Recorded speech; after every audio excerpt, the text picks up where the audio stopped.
Миналата година близнаците Хасан и Ибрахим и гласовитата Крисия донесоха на България огромна радост, след като спечелиха второ място на детската Евровизия в Малта.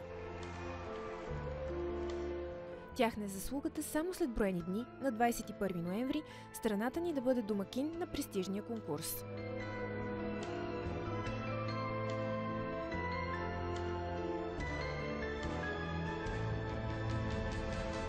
Ние сме много щастливи, защото сме могли да донесем с Крисия Евровизията в България и тази година Евровизията ще бъде тук.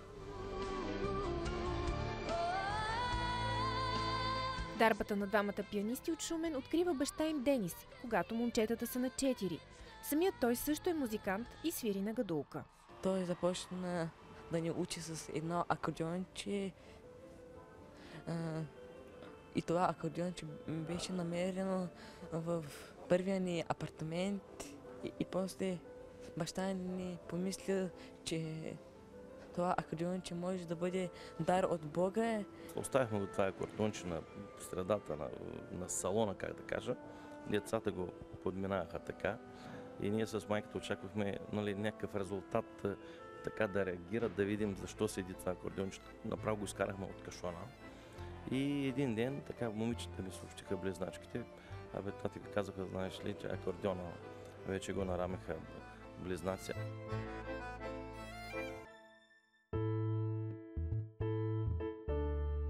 По това време голямото семейство живее в град Каолиново. За да развиват талантливите си деца, родителите се местят в Шумен, където близнаците започват да посещават уроци по пиано, а след това се записват и в музикална паралелка. Въпрос става за много лишения от игри. Те просто сами пожелаха да робуват на великия инструмент пианото.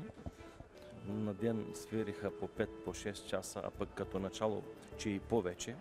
Благодарение на този труд идват и постиженията. Те на 10 годинки, а пък имат участие в международни конкурси, че 95% от тези участия бяха с златни медали, като казаха, че Хасан и Ибрахим имат над 40 участия и ми зададоха въпроса в Малта, въобще в къщи стояха ли тези деца или пък постоянно бяхте по конкурси. Естествено, стояхме и в къщи малко.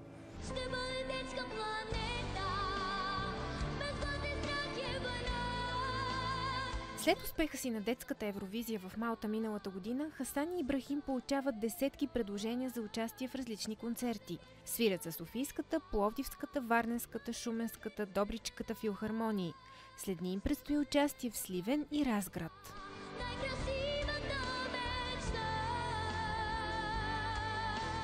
Макар че са близнаци, Хасан и Ибрахим свирят по различен начин.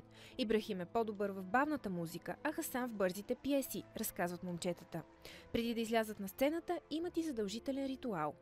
Първо казваме на нашите родители, че няма да ги изложим, когато свирим, и после ги целуваме и те ни целуват, и после уверено тръгваме към сцената и после излизаме, свирим и толкова.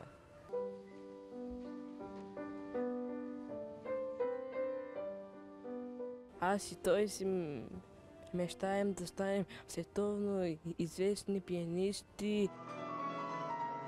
Славата при Хасан и Ибрахим върви ръка за ръка с отговорността и примера, който дават на останалите деца. Освен че са примерни ученици, двамата се включиха и в специална фотосесия за благотворителен календар. Много приятно бях изненадан от представители на Фибанк, че искат да направят календар заедно с успелите деца на България със съдействието на фондация Димитър Бербатов. Много приятно бях изненадан, че ги поканиха на фотосесии. Вярвам, че с този календар децата, успелите деца на България ще зарадват много техните си почитатели и самата ни държава. На страниците на календара изгряват усмивките на още много други талантливи деца, сред които Крисия и тази годишната представителка на България на детската Евровизия Габриела Йорданова. Наше име, от името на всички талантливи деца на България и от името на Фибанк ви подарявам този календар. Заповядайте. Благодаря ви много.